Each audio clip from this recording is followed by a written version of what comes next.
अस्सलामुअलैकुम, welcome to novels narrative. कैसे हैं आप सब? उम्मीद करती हूँ कि खैर आफियत से होंगे जी। तो आज हम स्टार्ट करने जा रहे हैं अपने नॉवल का नेक्स्ट पार्ट। लेकिन उससे पहले अगर आपने चैनल सब्सक्राइब नहीं किया तो जल्दी से चैनल सब्सक्राइब कर दे, बेल आइकन दबा दे ताकि हर आने वाली नई वीडियो आपको मिलती रहे। लाइक कमेंट और शेयर करना मत भूलें, ठीक है? तो चलिए हम शुरू करते हैं।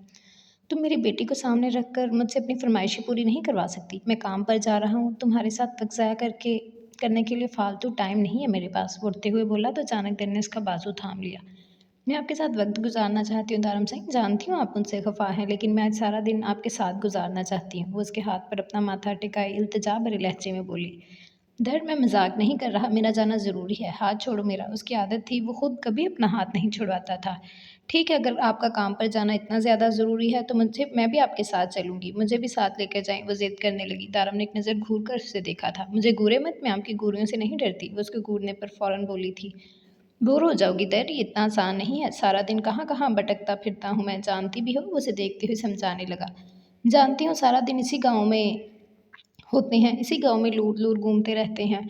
और मैं भी आज आपके साथ रहूँगी। आप जहाँ जाएंगे मैं आपके साथ जाऊँगी। वो अब भी अपनी ज़िद पर कायम बोली। दारम ने एक नज़र उसे देखा और फिर जैसे खुद भी सोच में पड़ गया। क्या करोगी जाकर दर? फालतू में सारा दिन बर्बाद हो जाएगा तुम्हारा, पछताओगी। वो अब भी समझाने वाले अंदाज में बोला। मैं आपको मनाऊंगी। उसने फ़ौरन कहा था, जैसे वो अब मज़ीद उसके बहाने नहीं सुनना चाहती, बस उसके साथ जाना चाहती थी। कितनी देर तो उसे यूं ही देखता रहा, फिर हाँ में सर हिलाया जैसे इजाज़त देने का इरादा कर लिया हो। ठीक है, अगर तुम मेरे साथ चलना चाहती हो तो चलो, कोई मसला नहीं है। अच्छा है, तुम भी गाँव देख लोगी और मेरी बेटी भी गाँव घूम आएगी। बर्बाद कर लेता हूँ एक दिन तुम्हारे साथ, देखता हूँ क्या करती हो सारा दिन मेरे साथ मुझे मनाने के लिए। वो जैसे उसे अपने साथ लेकर जाना ही इसलिए चाहता था कि वो उसे मनाए। सच्ची तारम साईं, आप सच कह रहे हैं ना? मैं आपके साथ आ सकती हूँ ना? आपको कोई मसला तो नहीं होगा ना? मेरा मतलब है, मैं बहुत खुश हूँ, मैं अभी तैयार होकर आती हूँ। वो खुशी खुशी उठी थी। ये ना हो कि दारम ले जाने से मना कर दे, कह दे कि वो मजाक कर रहा था। उसकी खुशी देखते हुए दारम साईं बेसाख्ता मुस्कुरा दिया था और वो फ़ौरन ही तैयार होने के लिए ड्रेसिंग रूम में बंद हो गई थी। जबकि वो भी फ्रेश होने चला गया था। वो चाहता था कि वो उसे मनाए, लेकिन वो कैसे मनाएगी ये सोच ज़रूर रहा था, क्योंकि वह आसानी से मानने का इरादा हरगिज़ नहीं रखता था। या अल्लाह जी, मैंने उनको कह तो दिया है कि मैं उनको मनाऊंगी, लेकिन मैं क्या करूंगी मुझे बिल्कुल भी पता नहीं है। अल्लाह जी प्लीज़ मेरी मदद कीजिएगा। दारम साईं मुझसे बहुत ज़्यादा खफा हैं। मैं जानती हूँ कि चाहे कुछ भी हो जाए उनकी मोहब्बत में कमी नहीं आएगी, लेकिन वो फिर भी मुझसे नाराज़ तो है ना? मैं उन्हें मनाना चाहती हूँ। मैं चाहती हूँ कि सब कुछ ठीक हो जाए, सब कुछ पहले जैसा हो जाए। प्लीज़ अल्लाह जी मेरी मदद करें मनाने में, सब कुछ पहला जैसा करने में। मैं जानती हूँ मैंने बहुत बड़ी गलती की है, उनका दिल दुखाया है और अपने शौहर का दिल दुखाना बहुत बड़ा गुनाह है। लेकिन अल्लाह जी मैं बहुत बेवकूफ़ हूँ। मैंने हमेशा इन रिश्तों के पीछे भागने की कोशिश की जिनकी नसों में मुझसे जुड़ा रिश्ता कोई अहमियत ही नहीं रखता था। मैंने बहुत गलत किया, लेकिन अब मैं उन रिश्तों को निभाऊंगी जो अहम हैं, जिनके लिए मैं अहम हूँ। मैं अपने और दारम साईं के आने वाले बच्चे के साथ ये लम्हे खूबसूरत बनाना चाहती हूँ। और जब तक मेरे साथ मेरा शौहर नहीं होगा, मैं कैसे ये सब कुछ कर पाऊँगी? या अल्लाह जी प्लीज़ सब कुछ ठीक कर दें, सब कुछ पहले जैसा कर दें, मेरे लिए उनका दिल नरम कर दें। मैं जानती हूँ कि कुछ भी हो जाए उनकी मोहब्बत में कभी कमी नहीं आएगी, लेकिन मैं नाराज़गी की इस दीवार को भी गिरा देना चाहती हूँ। और मैं जानती हूँ कि इस दीवार को गिराने में आप मेरी मदद ज़रूर करेंगे। उसने मुस्कुराते हुए अपनी दुआ मुकम्मल की और दारम सिंह के फेवरेट कलर का लिबास निकाल कर पहनने लगी। वो उसके साथ जाने वाली थी तो उसे ध्यान रखना था कि उसका ध्यान अपनी बीवी पर ही रहे। वो बेशक सारा दिन अपने काम निपटाता रहे, उसे कोई मसला नहीं था, लेकिन वो चाहती थी कि दारम सिंह का ध्यान उस पर से बिल्कुल भी ना हटे। जबकि सोचे मुसलसल ये थी कि आखिर वो ऐसा क्या करे कि दारम मान जाएगा। उसने लिपस्टिक काजल लगाकर अपनी तैयारी मुकम्मल की। उसे अपनी तरफ मुतवज्जा करना या अपने हुस्न के जलवे दिखाना किसी काम नहीं आने वाले थे। वो जानती थी दारम इन चीज़ों से मुतासिर होने वाला हरगिज़ नहीं है। वो आम मर्दों जैसा नहीं था, लेकिन वो बदज़ौक़ भी नहीं था। उसे दर की हर अदा अच्छी लगती थी। उसका सजना संवरना, उसका नाज़ नखरे दिखाना, वो हर चीज़ सर आँखों पर रखता था। लेकिन उसकी नाराज़गी के दौरान उसे इन चीज़ों से मनाना आसान नहीं था, वरना पिछले 2 हफ्तों में वो हर तरह की कोशिश कर चुकी थी। उसके सामने अपने बेपनाह हुस्न के नज़राने तो उसने हर रात पेश किए थे, लेकिन वो हमेशा चेहरा फेर कर सो जाता। मतलब साफ था कि वो इस तरह से मानने वालों में से नहीं है। वो मर्द और होते हैं जो औरत का हुस्न और उसकी कुर्बत में बदल जाते हैं। दारमशाह के लिए उसकी अना, उसका मान अहमियत रखता था। ऐसा ना था कि उसके दर के हुस्न से कोई मतलब ना था, वो सर से पैर तक उसका दीवाना था। लेकिन ये नाराज़गी तो मोहब्बत का इम्तिहान थी, जिसमें दर को किसी भी हाल में पास होना था। वो तैयार होकर बाहर निकली। दारम सफ़ेद काटन के कुर्ते शलवार में कंधे पर अजरक डाले बेहद जाज़ब नज़र आ रहा था। ये क्या है? उसके सुर्ख रंग की बेहद खूबसूरत फ़्रॉक को देखते हुए वह नागवारियत से बोला। क्या हुआ दारम साईं? अपने लिबास पर एक नज़र डालते हुए वो उससे सवाल करने लगी थी। बदलो इस लिबास को और बड़ी चादर लो। तुम हसीन हो मानता हूँ, लेकिन इस हुस्न पर हक सिर्फ मेरा है। ये क़यामत बनकर मेरे साथ जाओगी कि तुम पर उठने वाली हर नज़र का मुकाबला मैं करूँगा, क्योंकि तुम पर उठने वाली हर गलत निगाह की आंखें निकाल लेने की हिम्मत रखता है दारमशाह, लेकिन हर नज़र को तुम पर बर्दाश्त करना दारमशाह के लिए मुश्किल हो जाएगा। ये दाएँ रात को वापस आकर दिखाना, अगर मैं मान गया तो, वरना इस लिबास को आग लगा देना। वो समझाकर कमरे से बाहर निकल गया था। उसने खुद को एक नज़र आईने की जानब देखा। उसका चेहरा इस रंग में ज़रूरत से ज़्यादा खिला गुलाब लग रहा था। वो दारम को अपनी जानब मुतवज्जा रखने के लिए आंखों में गहरा काजल और लबों पर लिपस्टिक भी लगा चुकी थी, और जो लिबास उसने पहन रखा था बेशक उसमें कोई बेहयाई नहीं थी, लेकिन इसके बावजूद भी वो काफ़ी टाइट था। उसने हिजाब वगैरह तो कभी नहीं किया था, लेकिन इतना ज़रूर समझ गई थी कि दारम को उसका यूँ बाहर निकलना पसंद नहीं है। या खुदाया, मैं गाँव में जा रही हूँ किसी डेट पर, नहीं कि वो मुझे यूँ सजा कर इस तरह खुशी-खुशी अपने साथ लेकर जाएँगे। सुबह-सुबह ही उनका मूड ऑफ कर दिया। अब कैसे मनाऊँगी उन्हें? वो रूहानसी होती कपड़े चेंज करने चली गई। जब वापस आई तो सुर्ख रंग की फ्रॉक के बजाय सफ़ेद रंग के कुर्ते के साथ सुर्ख रंग का ट्राउज़र और साथ में एक बड़ा-सा दुपट्टा लिया, और उसके साथ अपनी चादर भी लपेट ली, जिससे उसके जिस्म के खद्दो-खाल हरगिज़ नज़र न आएँ। दिन की शुरुआत हो चुकी थी। घर में दारम ने बस इतना ही कहा था कि वह दर को अपने साथ लेकर जा रहा है। किसी ने कोई इतराज़ नहीं किया था, और ना ही कभी दारम के फ़ैसले पर कभी कोई इतराज़ उठाया था। वो आते हुए अपने साथ गाड़ी में लेकर आया था। वैसे तो अनसर रोज़ उसके साथ ही हुआ करता था, लेकिन आज वो दूसरी गाड़ी में आ रहा था, क्योंकि दारम साई अपनी गाड़ी खुद ड्राइव कर रहा था। उसके साथ फ्रंट सीट पर बैठी अपने ही गाँव की खूबसूरती को पहली बार देख रही थी। उसे याद था जब वो पहली दफ़ा यहाँ आई थी, तब पहाड़ी देखने के चक्कर में उसने सबको परेशान कर दिया था। मेरे ख़्याल में तुम यहाँ मुझे मनाने के लिए आई थी। मुझे कब से गाँव की कच्ची-पक्की सड़कों को देख रही थी। दारम की आवाज़ पर उसकी जानब मुतवज्जा हुई। हाँ दारम साईं, बताइए ना क्या करूँ? मैं कुछ भी करने के लिए तैयार हूँ। आप जो कहेंगे मैं करूँगी। बस आप बताएँ कि आप कैसे मानेंगे? वो पूरी तरह उसकी तरफ मुतवज्जा होते हुए सवाल करने लगी। ये मेरा सर दर्द नहीं है लड़की, तुम बताओ कि तुम मुझे किस तरह से मना सकती हो? तुमने मुझे कहा कि तुम्हें मौका चाहिए, तो तुम्हें मौका के तौर पर मैं तुम्हें अपना पूरा दिन दे रहा हूँ। बताओ क्या करोगे तुम मेरे लिए? किस तरह से मनाओगे मुझे? वो ज़रा सख्ती से कहने लगा, जैसे बता रहा हो कि मनाना तुम्हें है, मैंने नहीं। मैंने कहा ना दारम साईं, मैं कुछ भी करने के लिए तैयार हूँ। आप कहें तो मैं इस ट्रेन के आगे जाकर अपनी जान दे दूँ, वो भी करने के लिए तैयार हूँ। उसने सामने से आती रेल की पटरी को देखते हुए कहा था। दारम साईं ने अब्रू उचकाकर जैसे उसके दावे को देखा, और फिर अगले ही लम्हे गाड़ी ट्रेन की पटरी के करीब रोक दी। यहाँ हर 15 मिनट के बाद गाड़ी गुजरती है। आ जाओ, आज मैं तुम्हारी मोहब्बत को चेक कर लेता हूँ। वो गाड़ी से निकलते हुए उसकी साइड का दरवाज़ा भी खोल चुका था। दर को एहसास हुआ वो जोश में ज़रूरत से ज़्यादा ही बड़ा दावा कर गई है। कि क्या मतलब दारम साईं, क्या आप चाहते हैं कि मैं इस गाड़ी के नीचे आकर मर जाऊँ? हैरानगी से पूछने लगी। मैं क्या चाहता हूँ क्या नहीं, इसका तो सवाल ही पैदा नहीं होता। तुम मुझे मनाने वाली हो तो तुम बताओ कि तुम क्या कर सकती हो? तुम इस रेलगाड़ी के नीचे आकर मर सकती हो मेरे लिए? चलो मर के दिखाओ। हो सकता है मैं मान जाऊँ। वो बिल्कुल सफाकी से बोला था, जैसे वो सचमुच में उसे जान ही छुड़वाने के लिए अपने साथ लाया हो। तो आप चाहते हैं कि मैं इस गाड़ी के नीचे आकर मर जाऊँ? उसने बेयकीनी से उसे देखा था, जो उसका हाथ थाम कर उसे पटरी के बीचों-बीच ले आया था। तुम्हें मेरा इम्तिहान नहीं लेना जानम साईं, मैं अपना इम्तिहान देना है। मैं तुम्हें नहीं मना रहा, तुम मुझे मना रही हो। दावा तुम्हारा है मोहब्बत में मरने का, मेरा नहीं। मैं अपनी मोहब्बत को आज़माने के लिए नहीं, तुम्हारी मोहब्बत को आज़माने के लिए आया हूँ। अभी तुमने कहा ना कि तुम मुझे मनाने के लिए इस पटरी पर अपनी जान दे सकती हो, तो दो। क्या हुआ, टाँगें क्यों काँप रही हैं? कहना आसान होता है जानम साईं, मोहब्बतों के दावे करने वाले बहुत आए और बहुत गए। बहुत आए जान देने वाले। वो कहका लगाकर हँसा था। मैं मज़ाक नहीं कर रही थी दारम साईं, मैं अपनी मोहब्बत को आपके सामने ज़ाहिर करने के लिए कुछ भी कर सकती हूँ। ये तो कुछ भी नहीं। लेकिन पहले आप वादा करें कि अगर मैं यहाँ इस रेल की पटरी के नीचे आकर मर गई, तो क्या आप मुझे माफ़ कर देंगे? क्या आपके दिल में मेरे लिए जो नाराज़गी है वो ख़त्म हो जाएगी? क्या आप मुझसे बदगुमान नहीं रहेंगे?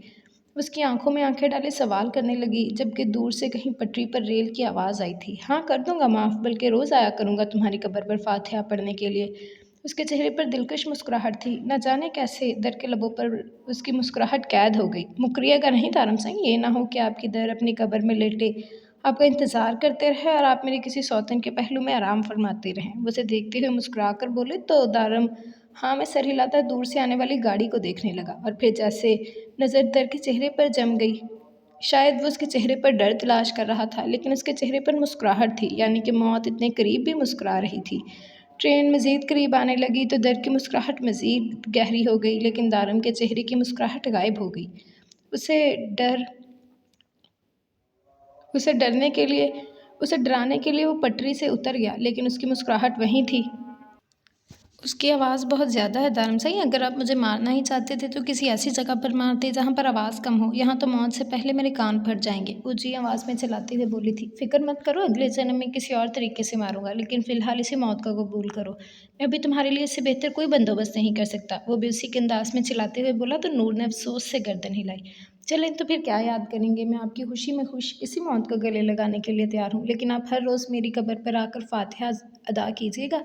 और हाँ, याद आया कि मेरी कब्र पर खूबसूरत सुर्ख फूल लगाइएगा। और हाँ, दुखी दिल वाले ना कब्र पर कोई शेर भी लिखवाइएगा अच्छा सा, ताकि जो भी मेरी कब्र के करीब से गुजरे उसे पता हो मोहब्बत करने वाली अपने शोहर को अपनी मोहब्बत साबित करते मौत को गले लगा गई।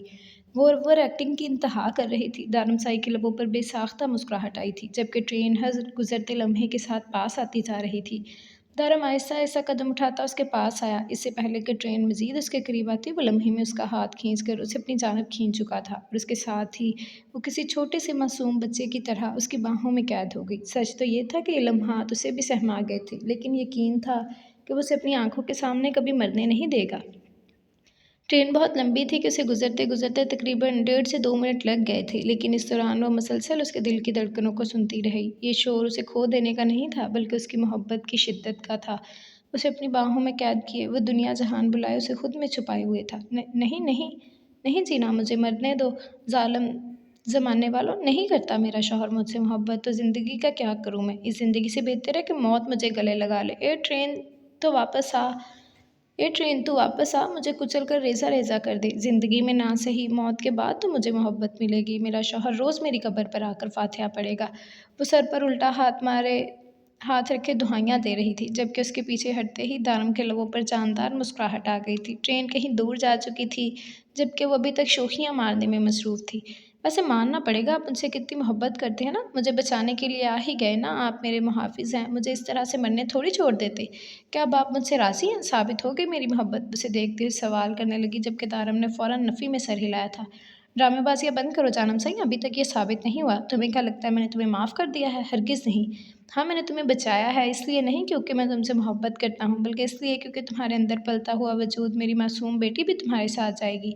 इसलिए तुम्हारी मोहब्बत को साबित करने के लिए 9 महीनों के बाद यहाँ आऊँगा। मैं और मेरी बेटी मिलकर तुम्हें बाय-बाय करेंगे। वो फिर से आगे की तरफ चलते हुए बोला, तो दर उसके पीछे भागती हुई आई थी। इसका मतलब तो ये हुआ कि मुझे आपको मनाने के लिए कुछ और करना होगा, लेकिन मैं क्या करूँ दारम साईं?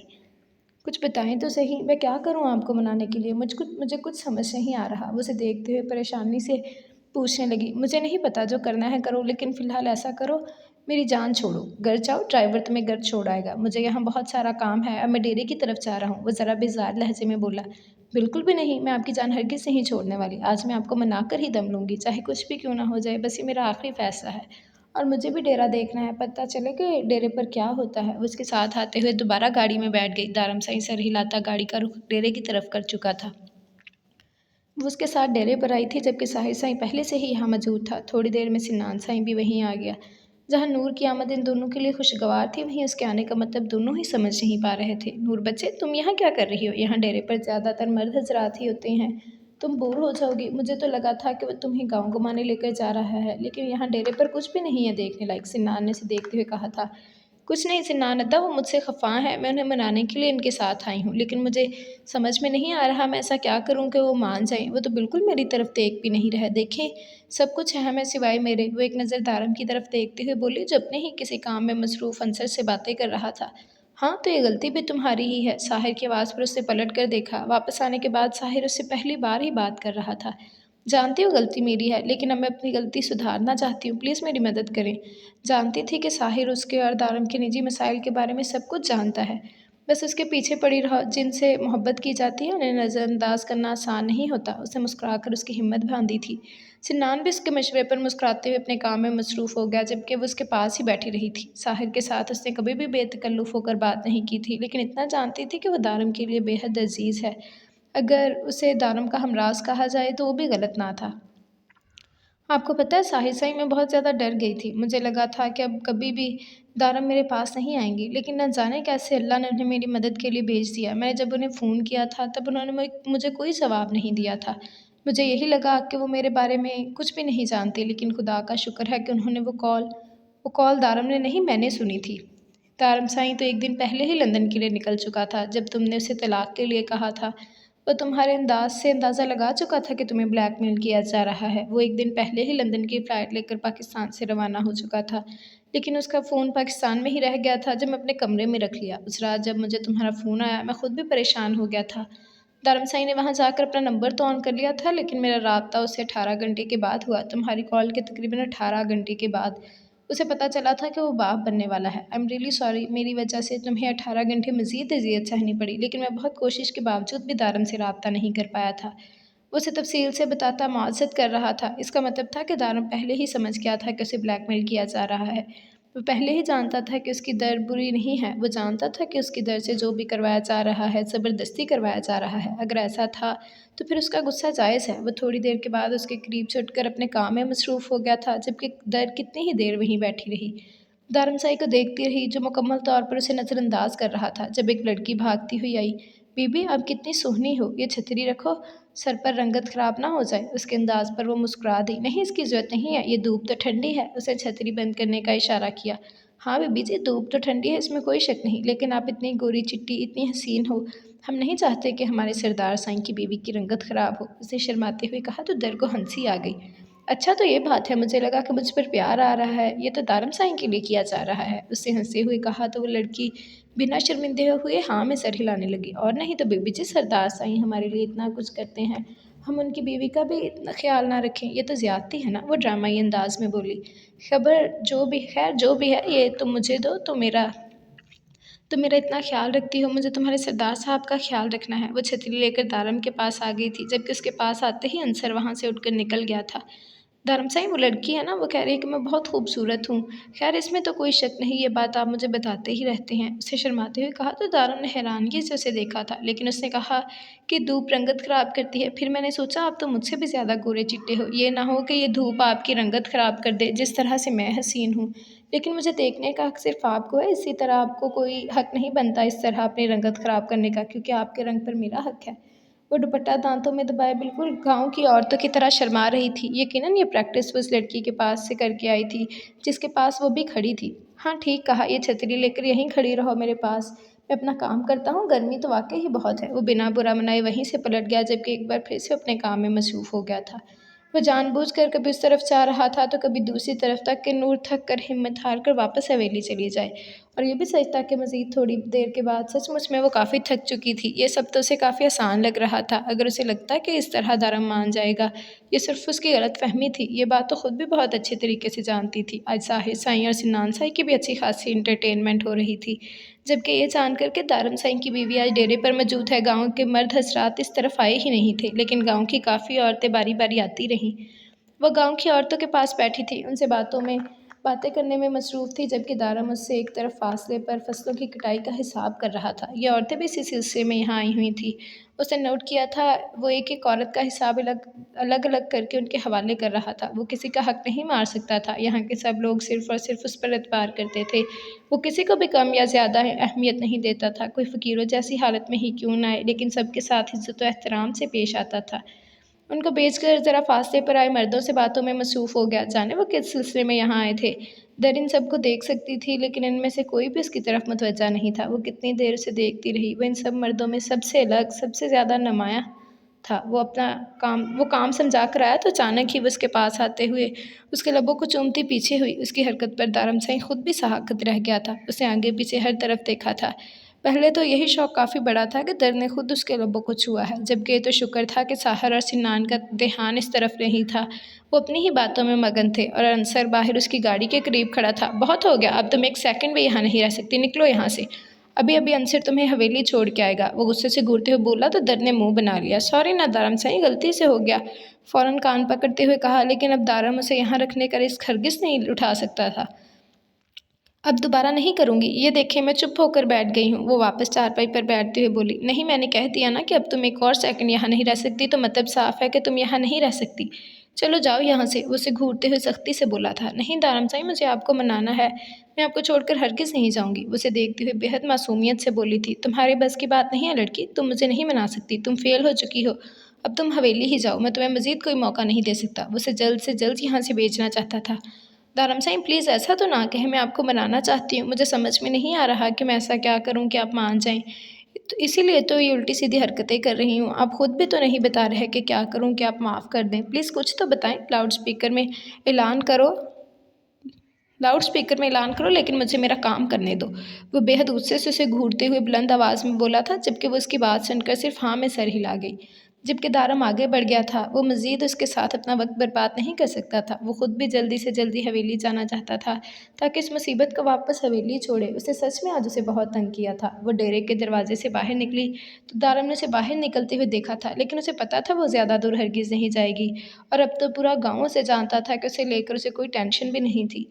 अंसर, लाउडस्पीकर कहाँ है? वो डेरे से बाहर निकलकर अंसर से पूछने लगी थी। भाभी साहब, लाउडस्पीकर तो बड़ी मस्जिद में है, लेकिन आप क्यों पूछ रही हैं? उसे देखते हुए हैरानगी से कहने लगा। जाना है, मेरा मतलब है लाउडस्पीकर देखना है, क्या आप मुझे वहाँ लेकर जा सकते हैं? उसे कहने लगी तो वो हाँ में सर हिलाता आगे आगे चल दिया। गाड़ी की ज़रूरत हरगिज़ नहीं थी, क्योंकि बड़ी मस्जिद सिर्फ 2 मिनट के फासले पर थी। भाभी साईं, ये है बड़ी मस्जिद, यहीं पर अंदर हमने लाउडस्पीकर लगाया हुआ है। दारम साईं ने ही लगवाया था 2 महीने पहले, हम हर साल बदल देते हैं। उसे लेकर मस्जिद के अंदर दाखिल हुआ। इस वक्त मस्जिद में ज़्यादा लोग हरगिज़ नहीं थे, बहुत कम इक्का दुक्का कोई कोई था। मैं इसमें बोल सकती हूँ? उसने देखते हुए कहा, तो अंसर की क्या मजाल कि वो सरदार साईं की बीवी को मना करे। उसने फ़ौरन हाँ में सर हिलाया था, लेकिन ये जानने का तजस्सुस ज़रूर था कि वो आखिर स्पीकर में बोलना क्या चाहती है। ऐसी भी क्या बात थी जो लाउड स्पीकर में बोलने के लिए आई थी? दारम साईं, आवाज़ पूरे गांव में गूंज कर आई थी। स्पीकर ठीक से काम कर रहा था, उसे यकीन हो गया। काफ़ी ऊंची आवाज़ लगती है इसकी। उसने मुस्कुराकर अंसर को देखा था, जबकि वो भी मुस्कुरा दिया। जबकि मस्जिद डेरे से तकरीबन 2 मिनट दूर थी, तो एक कैसे मुमकिन था आवाज़ वहाँ ना जाती। वो तेज़ी से भागा था मस्जिद की जानब, जबकि साहिर साईं और सिन्नान साईं का हंस हंस कर बुरा हाल हो रहा था। मुझे यकीन था ये लड़की ज़रूर कोई ना कोई कारनामा करेगी। बेचारा दारम, अल्लाह करे पहले पहले पहुंच जाए, इससे पहले कि पूरे गांव में इसकी इज्जत का जनाजा निकल जाए। वो हंस हंस कर लूट-पुट हो रहे थे, जबकि सिन्नान की हालत भी उससे अलग ना थी। मैं कहता हूँ कि दारम साहिब पहले ना पहुंच पाए, मज़ा तो तब आएगा। सिन्नान ने उसकी बात की नफ़ी करते हुए कहा, तो साहर एक दफ़ा फिर से कहका लगा उठा। दारम साहिब, मुझे माफ़ कर दें, मुझसे बहुत बड़ी गलती हो गई। मैं वादा करती हूँ कि आइंदा ऐसी कोई गलती नहीं करूँगी, लेकिन प्लीज़ मुझे माफ़ कर दें। फिर देखिएगा, दोबारा जो कभी आपका दिल दुखाऊँ, सिर्फ़ एक बार मुझे माफ़ कर दें। सिर्फ़ एक मौका चाहिए, सिर्फ़ एक बार अपने दर्द को माफ़ कर देना, उसके बाद मैं कभी आपका दिल नहीं दुखाऊँगी। हाँ, मैं जानती हूँ मेरी गलती बहुत बड़ी है, मैं माफ़ी के लायक ही नहीं हूँ, लेकिन क्या करूँ, आपके बगैर नहीं रह सकती। मुझे माफ़ कर दें। लाउडस्पीकर में उसकी आवाज़ गूंज रही थी। मैं आपसे बहुत बहुत बहुत ज़्यादा प्यार करती हूँ, और जानती हूँ कि आप भी मुझसे बहुत ज़्यादा मोहब्बत करते हैं, और आपका दिल भी बहुत बड़ा है। मुझे पता है आप दिल से मुझे माफ़ कर चुके हैं, वरना आप मुझे कभी भी मनाने का मौका नहीं देते। मुझसे गलती हो गई, एक बार मुझे माफ़ कर दें। नादान, बेवकूफ़, पागल समझकर वो बोले जा रही थी, जब अचानक किसी ने उसे बाजू से पकड़कर अपनी जानब खींचा था। क्या फ़िज़ूल बोले जा रही हो? दिमाग ख़राब हो गया है तुम्हारा? पूरा गाँव सुन रहा है तुम्हारी बकवास। उससे टकराते हुए वो पूरी तरह उसके बाजुओं में कैद उसके साथ जुड़कर खड़ी थी, जबकि वो उसे अपने सामने करता उससे सवाल कर रहा था। मैं फ़िज़ूल नहीं बोल रही, आपने ही तो बोला था कि लाउड स्पीकर में जाकर ऐलान करो, फिर माफ़ कर दूँगा। तो मैं लाउड स्पीकर में ऐलान ही कर रही हूँ, ताकि आप मुझे माफ़ कर दें, और फिर मैं और आप पहले की तरह हैप्पी हैप्पी। वो स्पीकर से काफ़ी ज़्यादा फासले पर आ चुकी थी, लेकिन वो समझ नहीं पा रही थी कि वो उस पर गुस्सा क्यों हो रहा था। बेवकूफ़ लड़की, मैंने गुस्से में कहा था, ये नहीं कहा था कि लाउडस्पीकर के सामने खड़े होकर कुछ भी बकवास कर दो। मैं तो वक्ती जान छुड़ाने के लिए फ़िज़ूल में बोल गया था। मुझे नहीं पता था कि तुम यहाँ पागलों की तरह आकर शुरू हो जाओगी। इज़्ज़त का जनाज़ा निकाल दिया पूरे गाँव में। तुम्हें यहाँ लाया कौन है, ये बताओ? इसकी तो मैं उसे घूरते ही सवाल करने लगा, जब दर ने उसे घूर कर पीछे नज़र की और इशारा अंसर की जानब कर दिया। साईं, भाभी साईं खुद ही मुझे यहाँ लाने के लिए कह रही थी। इन्हें लाउडस्पीकर देखने का शौक़ था, तो मुझे कौन सा पता था कि ये सब कुछ बोलने वाली हैं। इनका हुक्म था, मैंने लेकर आ गया। मेरी क्या औकात जो इनके हुक्म को मानने से इनकार करता। वो सर झुकाते हुए अपनी सफाई पेश करने लगा। ठीक है, जाओ यहाँ से, अगर कोई पूछे तो संभाल लेना, और तुम चलो मेरे साथ। बहुत हो गया, दिमाग ख़राब कर दिया है एक दिन में ही। पागल कर दिया है तुमने। उसका हाथ थाम कर उसे मस्जिद से बाहर निकलते हुए बोला, जबकि अंसर हाँ में सर हिला गया था। नहीं नहीं नहीं, मैं आपके साथ कहीं नहीं जाऊँगी। पहले आप कहेंगे आपने मुझे माफ़ कर दिया, वरना मैंने नहीं जाना कहीं भी। सुना आपने? बस बहुत हो गई आपकी नाराज़गी, अब मुझे माफ़ करें, वरना मैं भी नाराज़ हो जाऊँगी। वो अपना हाथ उसकी गिरफ्त से छुड़वाने की भरपूर कोशिश कर रही थी, लेकिन दारम की गिरफ्त सख्त थी। क्या करोगी माफ़ी लेकर? क्यों माफ़ी चाहती हो तुम? कौन सा मेरे माफ़ करने से कुछ हो जाएगा? जैसा सब कुछ चल रहा है वैसा ही चलेगा, तो क्यों ये सब कुछ करके यूँ अपनी जान को हलकान कर रही हो? जबकि तुम खुद जानती हो मैं तुमसे इतना नाराज़ हूँ ही नहीं कि तुम्हें ये सब कुछ करना पड़े। क्यों मेरे साथ सुबह से इस धूप में गाँव के कोने-कोने में खज्जल हो रही हो? क्यों इतना सब कुछ कर रही हो जबकि कुछ गलत है ही नहीं हम दोनों में, सब कुछ तो नॉर्मल है। सब कुछ ठीक चल रहा है, तुम जानती हो मैं तुम्हारे बगैर नहीं रह सकता, तुम्हें नहीं छोड़ सकता, मेरे जज़्बात तुमसे छुपे हुए नहीं हैं, तो क्यों कर रही हो ये सब कुछ? वो जैसे फट पड़ा था, आँखें गुस्से से सुर्ख हो रही थी, माथे पर शिकनों का जाल था, वो इस वक़्त कितने गुस्से में है, वो अंदाज़ा लगा सकती थी। उसका सुर्ख़ चेहरा इस बात का गवाह था कि उसे उसकी ये हरकत बिल्कुल पसंद नहीं आई, क्योंकि मैं आपको मिस कर रही हूँ दाराम साईं। और नम आँखें उसके चेहरे पर जमाए बोली थी। ये बात सुनकर उसके माथे की शिकनों में इज़ाफ़ा हुआ। दूसरे सियारे पर जाकर बस गया हूँ मैं, जो तुम मुझे मिस कर रही थी। वो बेहद सख्ती से घूरते हुए लफ्ज़ों को छुपा कर बोला था। मुझे बेड पर आपकी बाहों में सोना है। वो नज़रें झुकाए बोली, तो क्या मैं तुम्हें ज़मीन पर सुलाता हूँ? उसकी बातें सुनकर उसे मज़ीद गुस्सा आने लगा। उफ़ तारम साईं, आप समझ नहीं रहे, मुझे आपके पास रहना है। वो उसके 2 कदम करीब होते हुए बोली थी। वही तो मैं कह रहा हूँ, मैं कोई अमेरिका में नहीं रहता, तुम्हारे पास ही होता हूँ, साथ तुम्हारे तुम्हारे कमरे में, तुम्हारे बिस्तर पर। इस बार वो बहुत सख्ती से बोला था। आवाज़ कम थी लेकिन लहजे में बहुत ज़्यादा गुस्सा था। पास होते हैं लेकिन हर वक़्त नाराज़ होते हैं। पास होकर भी आप पास नहीं हैं। मैं आपके सीने पर सर रखकर आपकी बाहों में सोना चाहती हूँ। आपके होंठों के लम्स को मिस करती हूँ। आपकी गर्म साँसें हर रोज़ मुझे मेरी गर्दन पर महसूस होकर बेदार करती थी। मैं उन साँसों को मिस कर रही हूँ। उसकी आँखों से आँसू बह रहे थे, जबकि उसकी बेबाक बातों पर वो हैरानगी से उसे देख रहा था। सुबह से वो उसे जितने झटके दे चुकी थी, ये झटका सबसे बड़ा था। आपके लिए सारी बातें कोई अहमियत नहीं रखती होंगी, लेकिन मुझे आदत है आपका मोहब्बत से छूना। मेरे पास आना, मुझे अपनी बाहों में रखना, मुझे खुद से दूर ना जाने देना। हाँ, मैं जानती हूँ आप मुझसे बहुत मोहब्बत करते हैं, मेरे बगैर नहीं रह सकते। हम दोनों में सब कुछ ठीक है, सब कुछ नॉर्मल है, लेकिन ऐसा नहीं है जैसा मैं चाहती हूँ, जैसा पहले था। जान से मुझे आपकी ज़रूरत है, आपकी बाहों की, आपकी साँसों की, आपके लम्स की। मैं नहीं रह सकती आपके बगैर। वो अपनी बात मुकम्मल करके हाथों में चेहरा छुपाए फूट-फूट कर रोने लगी, जबकि दारम साईं कितनी देर उसे देखता रहा था। लेकिन फिर उसके इस तरह से रोने पर उसके चेहरे पर दिलफ़रेब मुस्कुराहट बिखर गई थी। वो लम्हे में उसकी नाज़ुक सी कमर में हाथ डालता उसे अपने करीब खींच चुका था। तो ऐसे कहो ना, तुम्हें सब कुछ ठीक नहीं चाहिए, तुम्हें तुम्हारा बिगड़ा हुआ शौहर चाहिए। उसकी गर्दन से चादर हटाकर वो जा-बजा अपने होठों का बेलगाम लम्स उसकी गर्दन पर छोड़े जा रहा था। उसे अपनी बाहों में कैद किए वो मुकम्मल मदहोशी से बोल रहा था, जबकि उसके यूँ पास आ जाने पर दर घबरा कर पीछे हटने लगी। लेकिन अब शायद राह फ़रार बंद हो चुकी थी। उसने खुद बंद कर दी थी अपने हाथों से। साईं, हम गाँव के चौराहे पर खड़े हैं। उसने ऐसे जैसे जगह का एहसास दिलाना चाहा। बेशक इस वक़्त यहाँ पर कोई मौजूद नहीं था, लेकिन फिर भी वो तो गाँव के बीचों-बीच थे। बोर मत करो यार, इतना वक़्त बर्बाद करने की बजाय ये बात बोल देती तो घर से ही नहीं निकलता। उसके निचले लब को 2 उँगलियों में कैद करके लबों से छूते हुए पीछे हटा था। उसके अंदाज़ पर नज़रें झुका गई, जबकि दारमसाई अपनी जेब से मोबाइल निकालते पता नहीं किसको फ़ोन करने में मसरूफ़ हो गया था। हाँ, साहिर साई, मेरी बात सुनो। थोड़ी देर पहले मेरी बीवी ने जो कारनामा किया है वो तुमने भी सुना ही होगा। यकीनन तो आज रात हम घर वापस नहीं आ रहे। तुम सब कुछ सँभाल लेना, मैं इसे लेकर जा रहा हूँ इसकी अकल ठिकाने लगाने के लिए। बाकी कल तक ये बात दब जानी चाहिए। उसे समझाते हुए बोला तो दूसरी तरफ से साहिर शाह का बेबाक कहका बुलंद हुआ था। अच्छा, मतलब तुम दोनों डेट पर जा रहे हो? तो बेफ़िक्र होकर जाओ, मैं सब कुछ सँभाल लूँगा। जब तक अपने सत्यानाश का बंदोबस्त नहीं होता, तब तक सब कुछ सँभाल ही लूँगा। फ़ोन बंद करते हुए बोला, लेकिन दारमसाई ने ज़्यादा ध्यान नहीं दिया था। उसने सब में सच में सब कुछ सँभाल लिया था। उसने बस ये कह दिया था कि तारमसाई किसी बात को लेकर दर से नाराज़ हो गया था, जिसमें दर ने जज़्बाती होकर मस्जिद में जाकर ऐलान कर दिया। हवेली डेरा से काफ़ी ज़्यादा फ़ासले पर थी, इसलिए उसने क्या-क्या कहा ये तो उनको भी नहीं पता चला था, लेकिन ज़ुबानी लोगों से सुन चुके थे कि दर ने मस्जिद में दारमसाई से किसी चीज़ को लेकर माफ़ी माँगी थी और अब उसके जज़्बातीपन पर सब लोग ही हँस-हँस कर पागल हो रहे थे। उसने बस इतना ही कहा था कि तारम दर को अपने साथ कहीं घुमाने के लिए लेकर गया है और जल्दी वापस आ जाएगा। शायद रात तक ही उनकी वापसी हो जाए, और अगर नहीं हुई तो भी क्या हुआ, दोनों एक साथ ही हैं, कोई मसला नहीं होगा। और फिर इतना कहकर वो भी चला गया। इस वक्त सबका ध्यान सना पर था, जो कि आज रात की फ़्लाइट से पेरिस जाने वाली थी, तो किसी ने भी ज़्यादा इन लोगों पर गौर नहीं किया था। फ़िलहाल सबकी तवज्जो का मरकज़ सरमद और सारा की ज़ात थी, और वैसे भी सब लोग इस बात को लेकर बेफ़िक्र थे कि दर जहाँ भी है दारम के साथ है, तो किसी ने भी परेशानी नहीं की थी। सना को छोड़ने के लिए हारून साहब ने खुद जाने का इरादा किया था। पेरिस तो उनके जानने वाले भी जा रहे थे। वो उनके साथ सना को भेज सकते थे, लेकिन अपनी बेटी के मामले में वो किसी दूसरे पर यकीन नहीं कर सकते थे। इसीलिए वो उसे वहाँ तक छोड़ने का फ़ैसला खुद कर चुके थे, जिस पर किसी ने भी इतराज़ नहीं किया था। सारी तैयारी होने के बाद साहिर शाह खुद ही उन्हें एयरपोर्ट तक छोड़ कर आया था। वो वापस आने लगा तो सख्त किस्म की बारिश शुरू हो गई। ये अचानक बेमौसम बारिश पर काफ़ी बदमज़ा हुआ था। उसे बारिश कभी भी पसंद नहीं थी, बल्कि उसे बारिश से चिढ़ थी और इससे ज़्यादा चिढ़ थी बारिश के बाद होने वाली गंदगी से। उसे बारिश पसंद थी और ना ही बारिश में भीगना पसंद था, लेकिन उसकी मासूम लोमड़ी की सोच उससे बहुत अलग थी। ज़ाविश तो दीवानी थी बारिश की, खुद जानता था और उसकी ऐसी आदत से तो उसे गुस्सा आता था। वो पागलों की तरह बारिश में नाचती, गाती, बच्चों जैसी हरकतें करती थी और उसके सामने कहती थी कि उसे गाना गाना नहीं आता, उसे डांस करना नहीं आता, जैसे उसने तो उसे बारिश में कभी डुबके लगाते देखा ही नहीं था। उसने 2-3 बार इत्तेफ़ाक से ही लेकिन ज़ाविश को बारिश में नाचते-गाते देखा था और उसकी ये बात उसे बचपन से ही सख्त नापसंद थी, जिसका इज़हार भी वो सरेआम करता था।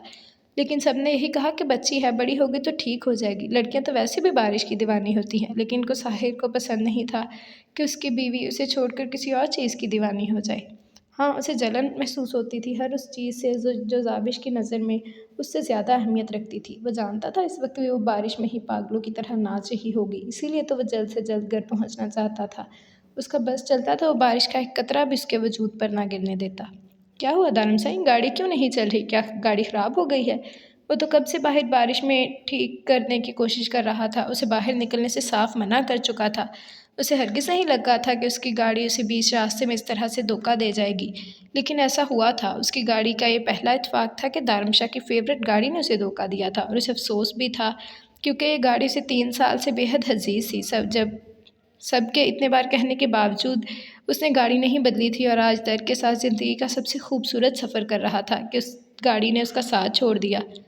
ख़राब हो गई है या पता नहीं क्या मौत पड़ी है इसे, लेकिन चल नहीं रही और एक बार फिर से स्टार्ट करने की कोशिश में नाकाम होते हुए बोला, तो अब साहिर अद्दा साई को फ़ोन करके दूसरी गाड़ी मंगवा लें ताकि हम वापस जा सकें। रात के 11 बजे हैं और हम इस जंगल में न जाने क्या कर रहे हैं। उसे देखते हुए कहने लगी, क्योंकि रात के 11 बज रहे थे। वो डिनर करके लौटे थे। उसका इरादा उसे डिनर पर लेकर जाने का नहीं, बल्कि तन्हाई की जगह पर लेकर जाने का था कि दर को भूख लग गई और अब इतनी देर गुज़र जाने के बाद उसका इरादा उसे वापस लेकर जाने का था, लेकिन गाड़ी ही ख़राब हो गई। जानम सही, अगर यहाँ पर मोबाइल सर्विस होती तो मैं सबसे पहले अपनी गाड़ी के लिए कोई मैकेनिक बुलाता, क्योंकि मुझे ये गाड़ी बहुत ज़्यादा पसंद है और ये मेरा रिकॉर्ड है कि मैंने पिछले 3 साल से किसी और गाड़ी में सफ़र नहीं किया। और जहाँ तक है बात है घर जाने की, तो घर जाकर भी तो हमने अपने लम्हात ही खूबसूरत बनाने हैं। तो यहाँ पर एक छोटा-सा होटल है, वहाँ चलते हैं। सुबह तक कोई मैकेनिक इसे ठीक कर देगा। उसने कुछ सोचते हुए कहा, तो दर ने फ़ौरन से हाँ में सर हिलाया। उसे दारम के साथ वक्त गुजारने में कोई एतराज़ नहीं था, लेकिन चलकर इस बारिश में कहीं जाना उसे सोचकर ही झुरझुरी ली। क्यों नहीं? तुम्हारे कदमों को तकलीफ़ जानम साईं? मुझे खुद भी एतराज़ है ये बारिश में तुम्हें ज़मीन पर चलने देने पर। जानता हूँ तुम्हें बारिश में भीगना पसंद नहीं है, लेकिन आज भीग लो मेरे साथ। अपनी अजरक को पूरी तरह उस पर फैलाते हुए आहिस्ता से उसका नाजुक वजूद अपनी बाहों में भरकर उसे गाड़ी से निकालते हुए हाथ में पकड़े रिमोट से कार लॉक कर चुका था। वो लम्हे में पूरी तरह से भीग कर उसके सीने में छुप गई थी। दारम साईं, हम यहीं गाड़ी में रह लेते हैं। उसकी गर्दन में मुँह छुपाए हुए वो बेहद कम आवाज़ में बोली, तो दारम साईं के लबों पर दिलफ़रेब मुस्कुराहट छा गई थी। आज की रात तो मैं एक लम्हे के लिए भी तुम्हें खुद से दूर नहीं कर सकता और तुम्हें लगता है कि आज की रात मैं गाड़ी में बर्बाद करूँगा। आज तुमने खुद मुझे पुकारा है, इज़हार किया है कि तुम्हें भी मेरी कुर्बत अज़ीज़ है। अगर तुम चाहती हो कि मैं तुम्हें अपनी जज़्बात शिद्दत से महकाने की बजाय इस गाड़ी में अपना वक़्त ज़ाया करूँ, ऐसा मुमकिन नहीं है। वो कदम दर कदम उठाता उसे खुद में कैद किए न जाने कहाँ लेकर जा रहा था, जबकि वो उसकी बातों की गहराई को समझकर उसके सीने में सर छुपा गई थी। सफ़र था, हमसफ़र था और इश्क था, दास्तान मुकम्मल थी, क़ल्बे इश्कम, दरे दारम दोस्तते दारम। उसने अपने कमरे में कदम रखा तो उसे कहीं भी नज़र नहीं आई। उसे लगा कि शायद वो उसका इंतज़ार कर रही होगी, लेकिन उसे बेड पर ना पाकर उसके माथे पर शिकनें नुमायाँ हुई थी। तो वो क्या वो बारिश में थी? ये सोच ही उसे गुस्सा आने लगा था। वो तेज़ी से बालकनी की जानिब बढ़ रहा था। उसे अभी कदम बाहर रखा ही था कि दूर से गाने की आवाज़ सुनाई दी। सबसे हो के बेखबर मैं नाचूं आज छम छम छम। एकदम perfect step by step dance करती अपनी ही मस्ती में मगन थी, जब अचानक ही घूम कर उसने डुमका लगाना चाहा कि अचानक सामने खड़े आदमी से बुरी तरह से टकराई। इससे पहले कि वो नीचे ज़मीन पर गिरती, वो उसे कमर से दबोच कर अपने बेहद करीब कर चुका था। धड़कनों का शोर एक साथ उठा था। ऐसा महसूस हुआ जैसे साहिर शाह का दिल उसके सीने में धड़कने लगा हो। कब से चलती ज़ुबान जैसे तालू से जा चिपकी थी। क्या हुआ? चुप क्यों हो गई? तुम्हें तो गाना आता ही नहीं था ना? यहाँ पर डुमके लगाए जा रहे हैं, मेरे सामने डांस करते हुए तुम्हारे पेट में मरोड़ उठ रहे थे। वो सख्त निगाहों से उसे घूरते हुए कह रहा था, जबकि ज़ाविश के ऊपर की सांस ऊपर और नीचे की नीचे रह गई थी। क्या तुम्हें नहीं पता मुझे बारिश में भीगना और भीगे हुए लोग कितने नापसंद हैं? उसके भीगे हुए वजूद को पूरे इस्तेहाक से देखते हुए उससे सवाल करने लगा, जबकि जाविश उसकी नज़रों से घबरा कर वहाँ से भाग जाना चाहती थी, लेकिन सामने खड़ा शख्स उसे आज भागने नहीं देगा, ये भी वो समझ गई थी। वो उसे लेकर एक छोटे से होटल में आया था। होटल बहुत छोटा-सा था और उसके कमरे भी छोटे-छोटे ही थे, जैसे इसे मुसाफ़िरों के लिए ही बनाया गया हो। यहाँ आकर उसने सबसे पहले एक मैकेनिक से राब्ता किया था, जिसने वादा किया था कि वो रात में ही उसकी गाड़ी को सेट कर देगा। जिसके बाद दारमसाई ने बेफ़िक्र होकर होटल के अंदर एक कमरा बुक करवाया था, जिसमें वो अभी जा रहे थे। दारमसाई, ये तो बहुत छोटा-सा कमरा है, लेकिन कितना सुथरा और खूबसूरती से सजाया गया है। उसे कमरा बहुत पसंद आया था। कमरे की वाहिद खिड़की खोलकर उसने पानी की बूंदों को अपने हाथ पर महसूस किया था। जब दारा मुस्कुराते हुए उसके पीछे आकर रुक गया, उसे अपने पीछे खड़ा देख उसे शरारत सूझी थी और अपने हाथ में पानी की बूंदों को अचानक उसके मुंह पर दे मारा था। दारमसाई ने उसे घूर कर देखा, लेकिन वो कहका लगाकर हंसी और खिलखिलाते हुए पीछे हुई। लेकिन इससे पहले कि उसकी पहुंच से दूर जाती, दारम ने अचानक उसकी नाजुक पतली कमर को अपने बाजू में कैद करके उसे अपनी तरफ खींचा था। उसकी पहुंच से दूर जाने की कोशिश में उसकी बाहों में फड़फड़ा कर रह गई, जबकि वो बिना वक्त बर्बाद करता उसकी गर्दन पर झुके जा बचा अपने लबों का रम्स छोड़े जा रहा था। उसकी जसारतें शिद्दत इख्तियार करती जा रही थीं। वो पूरी तरह से उसके बाजुओं में कैद थी। वो दीवानों की तरह उसकी गर्दन चूम रहा था, जिसे दुनिया जहान का होश गवा बैठा था। पता था तो सिर्फ इतना कि उसकी पनाहों में वो है जिसके लिए वो जान दे भी सकता है और किसी की जान ले भी सकता है। माइक को 3 दिन से वो इसी तरह कमरे में छोड़ आया था और उसे परवाह ना थी वो जिंदा था या मर चुका था। उसे जंगली जानवर खाएं या वहीं सिसक सिसक कर मर जाए, उसे कोई परवाह ना थी। जिसकी परवाह उसे थी वो तो उसकी बाहों में लम्हा लम्हा पिघल रही थी, उसकी धड़कनों में समा रही थी। उसकी चादर जो उस पर फैलाकर उसे वहाँ से यहाँ होटल तक लाया था, अब तक उसके कंधों पर थी, जिसे वो एक झटके से उतार कर दूर फेंक चुका था। और उसके साथ ही वो बड़ा सा दुपट्टा जिसमें वो खुद को छुपा कर गाँव में घूम रही थी, वो भी उतार कर दूर फेंका। वो उसकी कुर्बत चाहती थी, वो उसका लम्स महसूस करना चाहती थी, उसकी मोहब्बत चाहती थी। यह एहसास ही कितना खूबसूरत था कि वो उससे मोहब्बत करती है, वो उसके लिए ख़ास है। पिछले दिनों उसने जिस तरह से उसका दिल दुखाया था, आज उसी तरह ज़ख्म ज़ख्म पर मरहम रखा था और आज दारमसाई हर बात भूलकर उसे अपने सीने से लगा चुका था। उसे अपनी पनाहों में छुपा चुका था। आज वो उसके पूर-पूर को अपनी मोहब्बत की बारिश से सैराब कर देना चाहता था। आज वो उसे छिपा लेना चाहता था दुनिया के हर सर्द व गर्म से। आज वो उसे अपने दिल के किसी कोने में हमेशा के लिए छुपा लेना चाहता था, जहाँ कोई उसे ना देख पाए, कोई उसे तकलीफ़ ना पहुँचा पाए, जहाँ कोई उसके दर्द को उससे दूर ना कर सके। इस बात में कोई शक नहीं था कि दारमसाई को अपने ज़ोर बाज़ू पर पूरा यकीन था। खुदा के अलावा दुनिया की और कोई ताकत ऐसी ना थी जो उसे दारमसाई से अलग कर पाती, और आज वो उसकी थी। सारी मुश्किलात, सारी आज़माइशों के बाद वो उसकी पनाहों में थी। उसके नाज़ुक से वजूद को अपनी बाहों में भरे वो आहिस्ता से उसे उठाकर बेड की जानिब ले आया था। उसके नाज़ुक से रापे को बेड पर लेटाते हुए उस पर झुका तो दर्द ने उसे खुद से दूर रहते हुए निगाहें दूसरी जानब मरकूज़ कर लीं। वो कहाँ उसकी जसारतों की तैब ला सकती थी। दिन में उसे मनाने के लिए जो भी हो सका कर गई, लेकिन अब उसे खौफ आ रहा था। यकीनन वो दिन में की गई हरकतों को काफ़ी इंजॉय कर रहा था और अब रात में भी उससे ऐसी ही उम्मीद रखता था। लेकिन वो मगरब के मुल्क में पली बड़ी लड़की अंदर से पूरी मशरक़ी थी, जो दिन में अपने शौहर को मनाने के लिए ना जाने क्या क्या कर गई थी, लेकिन अब उसे टूट कर शर्म आ रही थी।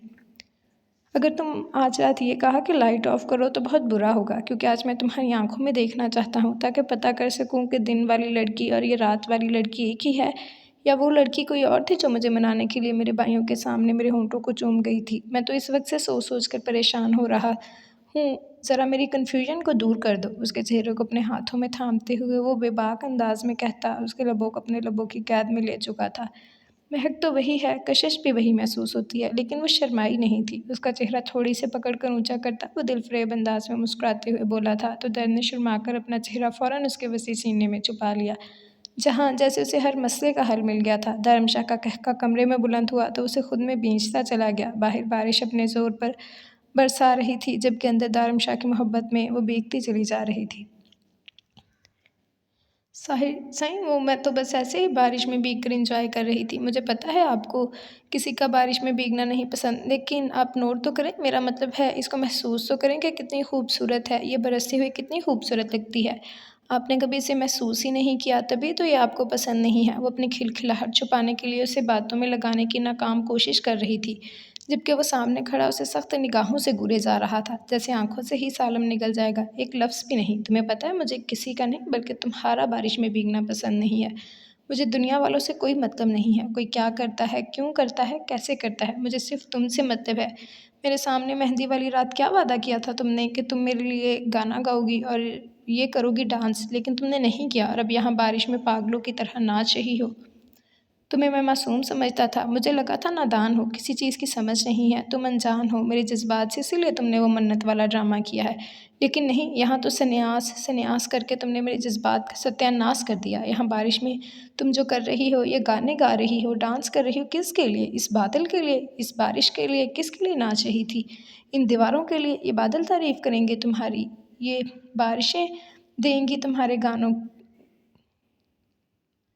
ये बारिशें दाद देंगी तुम्हारे गानों की, ये दीवारें उठकर तालियां बजाएंगी। चुप क्यों हो तुम? बोलो, बताओ मुझे। मेरे सामने गाना गाते हुए तुम्हें शर्म आती है? मेरे सामने डांस करते हुए स्टेप भी भूल जाता है और यहाँ डुमके लगा रही हो? जहर लगती हैं मुझे तुम्हारी ये हरकतें, जहर से भी ज़्यादा कड़वी। ये आंखें बंद क्यों की हैं तुमने? खोलो आंखों को। वो चिल्लाया था। वो उस पर इतना गुस्सा हो क्यों रहा था? जाविश ये भी समझ नहीं पा रही थी। अब वो क्या जाने कि उसकी हरकतें जहर क्यों हैं। वो तो बस आंखें बंद किए जलतू जलालतू का विर्द कर रही थी। आंखें खोलो? किसके इजाज़त से आंखें बंद की हैं तुमने? अभी बारिश में तो बड़े मज़े से आंखें खोल इंजॉय कर रही थी, मेरे सामने आते ही आंखें बंद कर ली तुमने। वो एक झटके से उसे अपने करीब खींचकर हुक्म देने वाले अंदाज में बोला था। उसके चिल्लाने पर वो जो आंखें बंद करके उसकी डांट सुन रही थी, बुखला कर अपनी पूरी आंखें खोले उसे देखते हुए हाँ में सर हिलाने लगी थी। I want you tonight and every night. बस बहुत हो गया आज तक। साहिशा, किसी के लिए इतना नहीं तरसा है, लेकिन मुझे तुम्हारे पास आने के लिए तरसाया जा रहा है। आज तक मुझे किसी चीज़ की तलब इतनी शिद्दत से नहीं जागी जितनी तुम्हारी है। तुम इतनी छोटी बच्ची हो कि नहीं समझ सकती कि तुम्हारा शौहर तुम्हारे लिए किस तरह के जज्बात रखता है। क्या तुम्हें नहीं समझ में आता कि तुम्हें ये सारी हरकतें करते देखकर मेरी क्या हालत होती है? दिल धड़कना भूल जाता है, सांसें बेतरतीब हो जाती हैं, दिल में बस एक ही ख्वाहिश जागती है कि तुम्हें अपनी बाहों में भरकर अपने तमाम तर जज्बात तुम पर लौटा दूँ। फिर भी तुम्हारी इस फजूल सी मन्नत की वजह से मैं तुम्हारे इस फैसले का एहतराम करता हूँ और तुम यहाँ बारिश में पागलों की तरह नाच नाच कर मेरे रकीबों पर मेरा हक लौटा रही हो। वो चलाते हुए बोला था, जबकि जावेश जो पहले उसकी बातों को समझने की कोशिश कर रही थी, अब रकीब वाली बात पर चेहरे पर हाथ रखकर सोच में पड़ गई। साहिर साईं, आपका रकीब कौन है?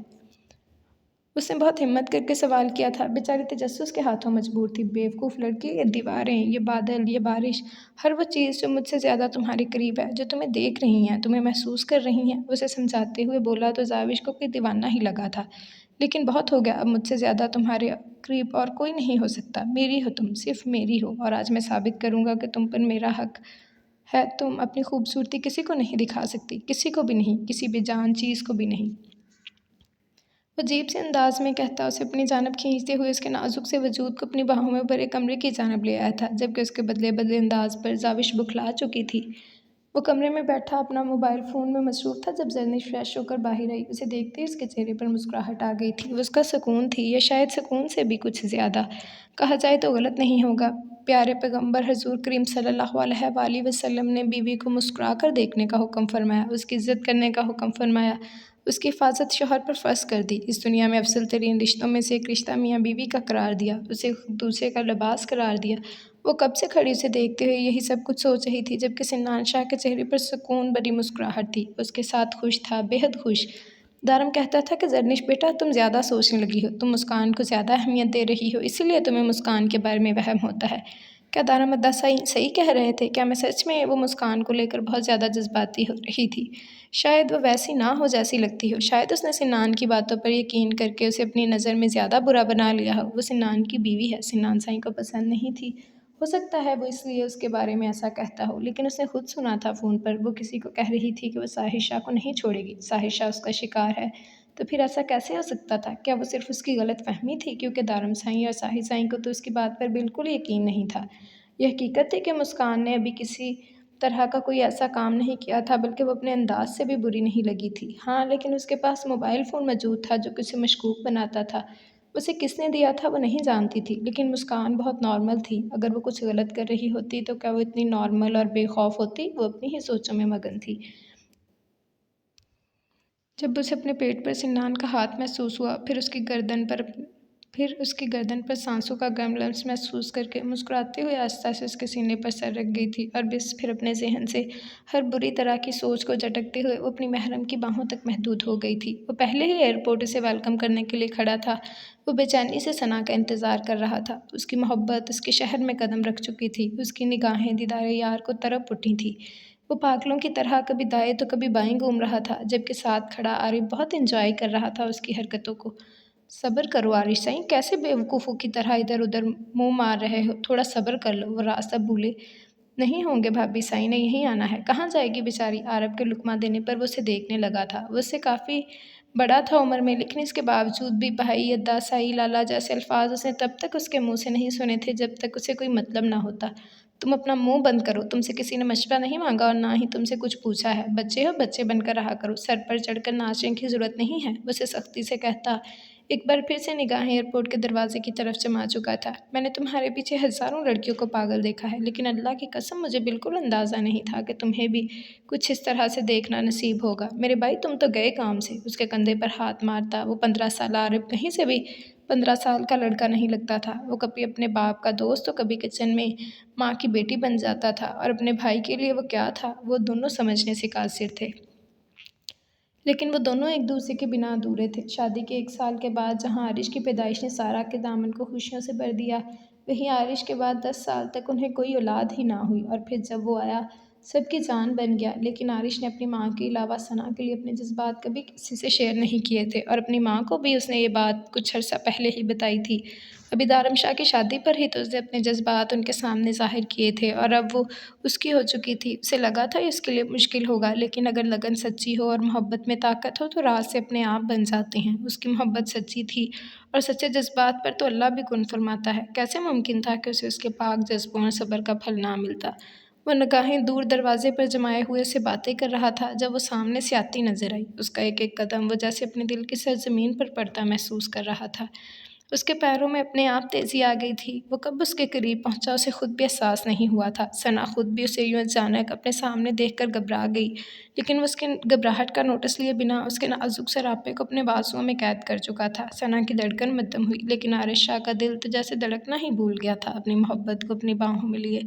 वो दुनिया जहान बुलाई था। वेलकम टू पेरिस इश्क Sai, I miss you so much. वो ऐसा ऐसा उसके कान में गुनगुना रहा था, जबकि सना उसकी बेबाकी पर बुरी तरह से कांप रही थी। आओ मेरे बेवकूफ़ भाई, क्या पागल हो गए हो। पीछे मामू साईं आ रहे हैं। छोड़ो भाभी को, छोड़ो, छोड़ दो, अल्लाह का वास्ता है। क्यों मारना चाहते हो, क्यों पहली मुलाकात में इसकी जान लेना चाहते हो। आरम ने पूरी हिम्मत लगाते हुए उसे उससे अलग करने की कोशिश की थी, लेकिन वो तो जैसे जम ही गया था उसके साथ। साहिर साईं, प्लीज़ मेरी बात तो सुने एक बार। वो उसे अपनी बाहों में उठाए हुए अंदर लेकर आए। वो बहुत ज़्यादा घबराई हुई थी। उसे समझ नहीं आ रहा था वो क्या करने वाला है। अभी तो उसके ऑपरेशन को 1 महीना मुकम्मल भी नहीं हुआ था जब उस पर दोबारा जानलेवा हमला हो गया। डॉक्टर ने उसे अभी तक हदायत बताई हुई थी। वो उसके जज्बात को भड़का कर खुद ही उसके लिए तकलीफ़ का सामान बन चुकी थी, लेकिन वो कहाँ जानती थी कि वो ये अचानक अचानक आ जाएगा। साहिर साईं, बात तो वो उसे अपनी बाहों में उठाए बेड तक लेकर आया था जब जाविश ने कुछ कहने के लिए लव्वा किए थे। साहिर साहिब की आंखों में अजीब सा नशा था। उसे पा लेने का जुनून था, दीवानगी थी। वो सहम कर निगाहें झुका की। उसका दिल तेज़ी से धड़क रहा था, जैसे पस्सियों की दीवारें तोड़कर बाहर को आ निकलेगा। उसे इस वक्त साहिर शाह से खौफ महसूस हो रहा था, जो सिर्फ आज अपने ही कर लेने के जुनून में था। उसे यकीन था चाहे कुछ भी क्यों ना हो जाए, वो आज उसकी कोई बात मानने को तैयार नहीं है। आज वो अपनी करेगा। बोलो साईं के जिगर का टुकड़ा, मेरी मासूम लोमड़ी, जो बोलना है बोल दो। तुम्हारे पास 5 मिनट हैं अपनी सारी बातें कहने के लिए। उसके बाद मुझसे शिकायत मत करना कि मैंने तुम्हें बोलने का मौका नहीं दिया। मैं अपनी इस हसीन रात के 5 मिनट तुम्हारी फजूलियात सुनने को तैयार हूँ। बोलो जो बोलना है। उसे आहिस्ता से बेड पर लेटाते हुए वो अपने कंधे पर रखे अजरक को दूर सोफे पर रखकर वहीं खड़ा अपनी कमीज़ के ऊपरी 3 बटन खोल चुका था। उसके कशीदा सीने के काले बाल नजर आ रहे थे, जो बेशक उसकी मर्दाना वजाहत का मुंह बोलता सबूत थे। जाविश उसे देखते हुए निगाहें चरा ली। साहिर शाह को इस वक्त कोई सहमी हुई चिड़िया ही तो लग रही थी, मासूम सी गुड़िया जो आज उसकी होने वाली थी। उसका सहमना, उसका घबराना उसे मज़ीद बेकरार कर रहा था, उसे अपना बनाने पर उकसा रहा था। साहिर साईं, सारा बेड गीला हो गया, देखें अब हम सोएंगे कैसे। उसे कदम दर कदम अपने करीब आते देखकर उसने बुखलाते हुए लहजे में कहा था। बस आज किसी भी तरह वो अपनी निगाहें उसके नाजुक सरापे से हटा ले। लेकिन वो कहाँ जानती थी कि अपनी इन हरकतों और बातों की वजह से वो मज़ीद उसके दिल की अथाह गहराइयों में उतरती चली जा रही है। उसकी गहरी नज़र अपने वजूद पर महसूस करते हुए उसे अपने अंदर तक अक्सराइयत महसूस हो रही थी। उसके पूरे बदन में सर्द लहरें गर्दिश करने लगी। उसका भीगा हुआ मरमरी वजूद कपकपाहट की ज़द में था, जैसे वो भरपूर हक़ व इस्तिहाक़ से गहरी नज़रों से देखता उसके पास चला आया था। आज की रात कौन बेवकूफ़ सोएगा, जबकि मैं तो तुम्हें पहले ही कह चुका हूँ कि आज हम दोनों के दरमियान जितने भी फासले हैं, मैं सब मिटाने का इरादा रखता हूँ। आज हम दोनों के बीच ये जो तुम्हारा 26 दिन का सत्यानाश है, वो ख़त्म होगा। वो उसके बालों के साथ इशारत करते हुए बोला, जो चूटी में कैद थे। आज से तुम सिर्फ़ और सिर्फ़ मेरी हो जाओगी और मैं मज़ीद तुम्हारी फ़ज़ूल किस्म की मन्नत बर्दाश्त करने के मूड में नहीं हूँ। ये जो तुमने मुझे इतने दिनों खुद से दूर रखा है, मुझसे मेरा जायज़ हक़ छीना है, मेरे जज़्बात को बेवजह बारिश में भीग कर भड़काया है, मेरे सामने मासूम शक्ल बना कर मुझे बेताब किया है ना, इसकी सज़ा मैं तुम्हें सूद समेत दूँगा और इस सज़ा के बाद तुम कभी मुझसे दूर जाने का ख़्याल अपने दिलो दिमाग में नहीं आने दोगी। आज से तुम सिर्फ़ और सिर्फ़ मेरी हो जाओगी, सर से पैर तक। वो आहिस्ता से उसके भीगे बालों की चोटी खोलता, उसके बालों को इस कैद से आज़ाद करते उसकी कमर पर बिखेर चुका था।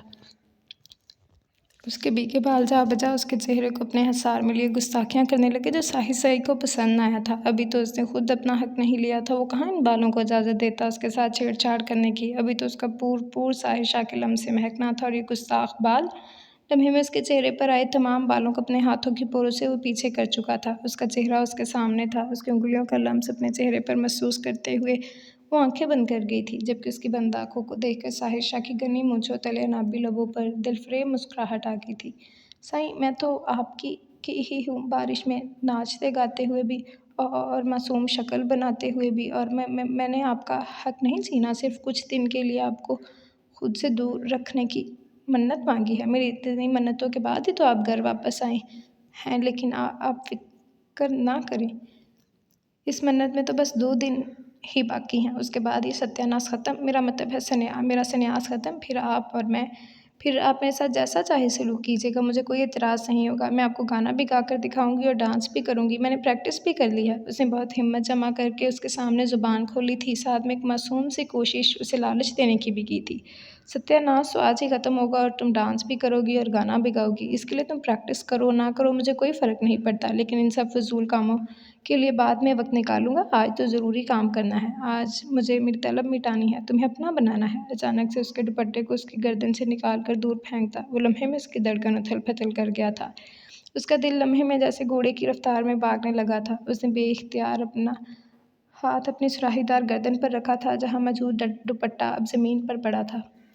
तो तो आप अपनी तलब पूरी करें, जितनी चाहे सिगरेट पी लें, मुझे कोई एतराज़ नहीं है। वो सहम कर उससे दूर रहते हुए बोली, जबकि निगाहें ज़मीन पर पड़े दुपट्टे पर थी। सिगरेट की नहीं, तुम्हारी तलब है। सिगरेट की तलब तो मैं जब चाहे मिटा सकता हूँ, और अब से मैं इस तलब का इलाज भी ऐसा ही करूँगा। जब मेरा दिल चाहेगा तब मैं इस तलब को पूरा करूँगा। अपने पाँव को जूतों की कैद से आज़ाद करता वो उसके नाजुक से वजूद को अपने करीब खींच चुका था। साईं, उसने बेतरतीब धड़कनों के साथ उसका नाम पुकारा था। आज कुछ मत बोलना, आज साहिर अपना दिल तुम्हारे कदमों में रखने के लिए आया है।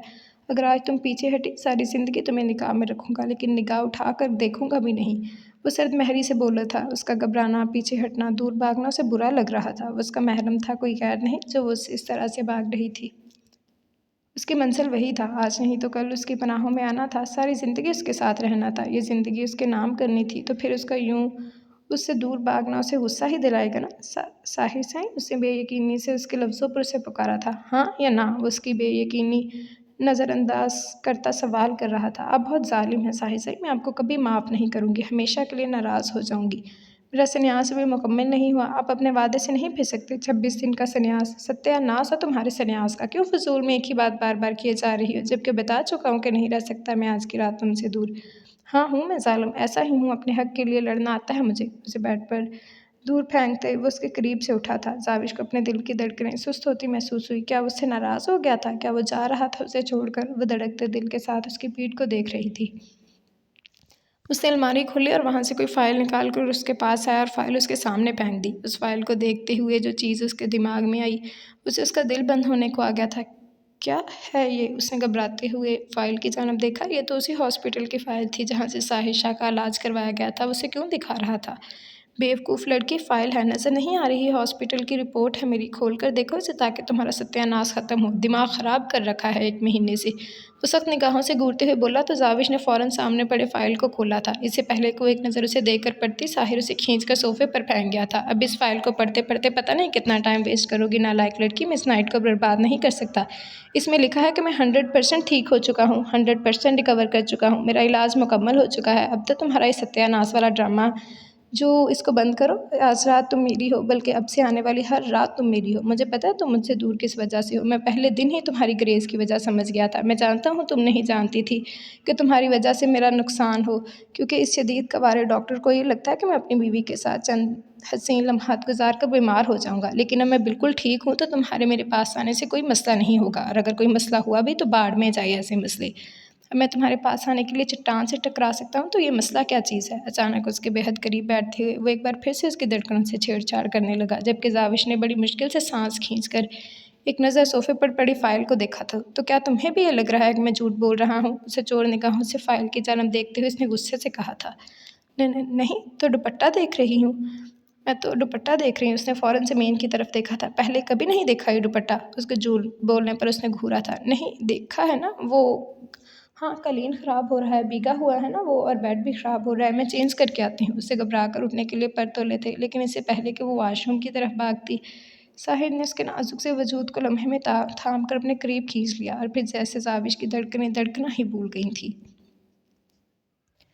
उसका जिस्म सूखे पत्ते की तरह लरज़ रहा था। वो उसके बाजू में कैद बुरी तरह से कांप रही थी। ये लम्हात आने थे, आज नहीं तो कल जाविश को उसका होना ही था। वो उसके जिस्म बदन का मालिक था, उसकी मलकियत में थी वो, तो वो क्यों कर अपनी मलकियत को ही छोड़ देता? हाँ, वो खुद को तैयार कर रही थी आने वाले हर लम्हे के साथ उसकी शिद्दतों को अपने नाजुक वजूद पर सहने के लिए।